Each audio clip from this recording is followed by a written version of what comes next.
तो जब भारत की एक बहुत बड़ी सभ्यता हड़प्पा सभ्यता खत्म हुई तो उसके बाद क्या हुआ? उसके बाद एक पूरी नई दुनिया ने जन्म लिया, वैदिक युग।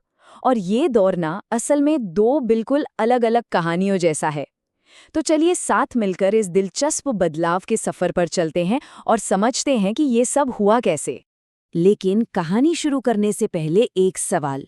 क्या ऐसा हो सकता है कि सिर्फ एक चीज, सोचिए, सिर्फ एक धातु, एक मेटल पूरी की पूरी सभ्यता का नक्शा ही बदल दे? इस सवाल को जरा ध्यान में रखिएगा, क्योंकि यही हमारी आज की कहानी की जान है। तो हम बात कर रहे हैं लगभग 1500 से 600 ईसा पूर्व के समय की। हड़प्पा के जो बड़े बड़े शहर थे वो अब खत्म हो चुके थे और उनकी जगह ले रहे थे छोटे छोटे गांव। ये एक तरह से एक नई शुरुआत थी, एक ऐसा दौर जिसने आने वाली सदियों के लिए भारत की कहानी की नींव रखी। अच्छा, तो हमारी कहानी का जो पहला हिस्सा है वो है अर्ली वैदिक पीरियड, या कहें तो प्रारंभिक वैदिक काल। ये चला करीब 1500 से 1000 ईसा पूर्व तक। तो चलिए पहले ये देखते हैं कि उस बड़े बदलाव के आने से पहले की दुनिया आखिर दिखती कैसी थी। तो इस दौर को इसका नाम कहाँ से मिला? वेद से। और वेद शब्द पता है, विद धातु से बना है, जिसका सीधा सा मतलब है जानना। एक और दिलचस्प बात, इन्हें श्रुति भी कहते हैं। श्रुति मतलब जो सुना गया।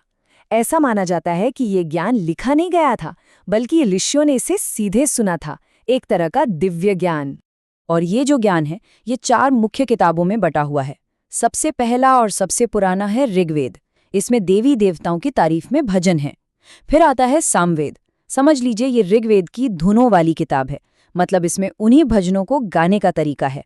यजुर्वेद एक तरह की गाइड बुक है, यज्ञ और पूजा पाठ कैसे करना है ये बताती है।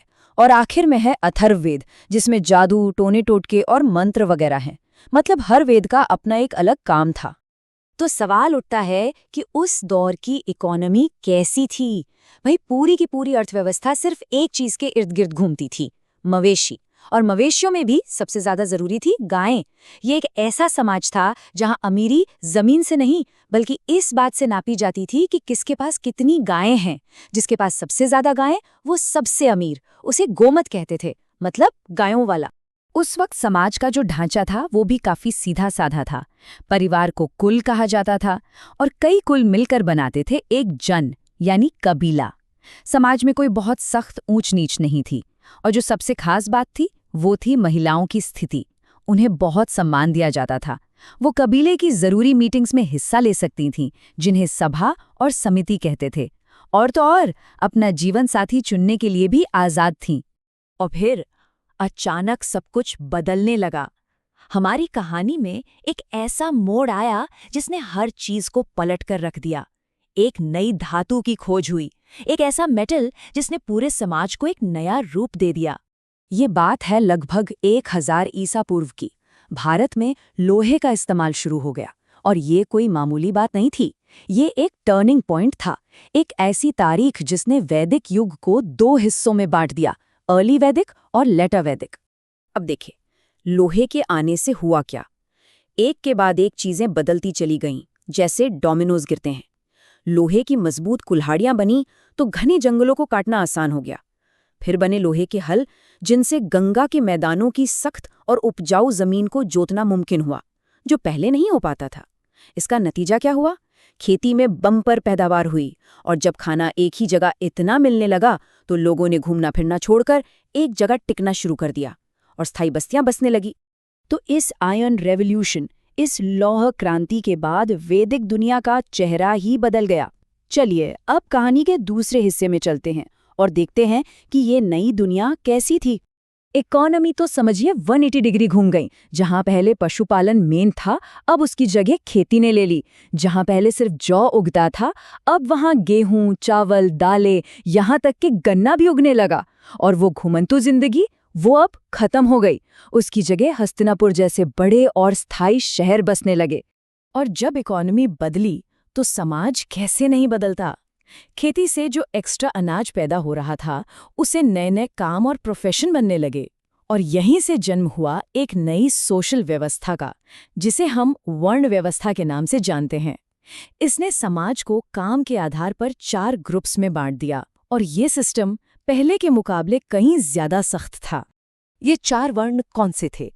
ब्राह्मण, जिनका काम था पूजा पाठ और पढ़ाना। क्षत्रिय यानी राजा और सैनिक, जिनका काम था रक्षा करना। वैश्य, जो किसान, व्यापारी और बिजनेसमैन थे। और शूद्र, जिनका काम बाकी तीनों वर्णों की सेवा करना था। मतलब वो जो बराबरी वाला समाज था वो अब इतिहास बन चुका था। और जानते हैं, इस नए समाज में एक और बड़ा बदलाव आया। महिलाओं की स्थिति में बहुत बड़ी गिरावट आई। याद है, पहले उन्हें कितना सम्मान और आज़ादी थी। अब उन्हें सभा और समिति जैसी पॉलिटिकल मीटिंग से बाहर कर दिया गया और उनकी भूमिका को घर की 4 दीवारी तक ही सीमित कर दिया गया। पॉलिटिक्स में भी जबरदस्त बदलाव आया। देखिए, अर्ली वैदिक पीरियड में जो राजा होता था वो एक तरह से चुना हुआ कबीले का सरदार था। लेकिन अब राजा का पद वंशानुगत हो गया। मतलब राजा का बेटा ही राजा बनेगा। वो जो सभा और समिति थी जो राजा पर कंट्रोल रखती थी, अब उनकी कोई पावर नहीं रही। और एक और चीज, बलि, जो पहले लोग अपनी मर्जी से राजा को तोहफे में देते थे, अब वो एक कंपल्सरी टैक्स बन गया था। तो ये थी कहानी, कैसे एक ही वैदिक युग के अंदर 2 बिल्कुल अलग अलग दुनिया बसती थीं। चलिए अब इस पूरे बदलाव को एक साथ रखकर एक नज़र में समझते हैं। ये टेबल पूरी कहानी का सार है। एक तरफ है अर्ली वैदिक पीरियड, दूसरी तरफ लेटर वैदिक। जरा देखिए, भूगोल बदला, इकोनॉमी बदली, जो पशुओं पर आधारित थी अब खेती और लोहे पर आ गई। समाज, जो पहले बराबरी का था, अब उसमें वर्ण व्यवस्था आ गई। राजनीति, जहां पहले चुना हुआ मुखिया था, अब वहां वंशानुगत राजा आ गया। धर्म में भी नए देवताओं की पूजा होने लगी। हर एक चीज बदल गई थी। यही है वैदिक युग का पूरा सफर। तो आखिर में हम कह सकते हैं कि लोहे का मिलना सिर्फ एक टेक्नोलॉजिकल खोज नहीं थी, ये वो धुरी थी, वो पॉइंट था जिसके चारों ओर वैदिक युग का पूरा इतिहास ही घूम गया। इसने समाज के हर एक पहलू को छुआ और एक बिल्कुल नई सभ्यता को जन्म दिया। और ये बात हमें हमारे सबसे पहले सवाल पर वापस ले आती है। जरा सोचिए, आज के जमाने में कौन सी टेक्नोलॉजी हमारे लिए उस लोहे का काम कर रही है? क्या वो इंटरनेट है या फिर आर्टिफिशियल इंटेलिजेंस? ये सोचने वाली बात है कि हजारों साल गुजर गए लेकिन एक चीज नहीं बदली। टेक्नोलॉजी आज भी हमारे जीने का तरीका और हमारी दुनिया को लगातार बदल रही है।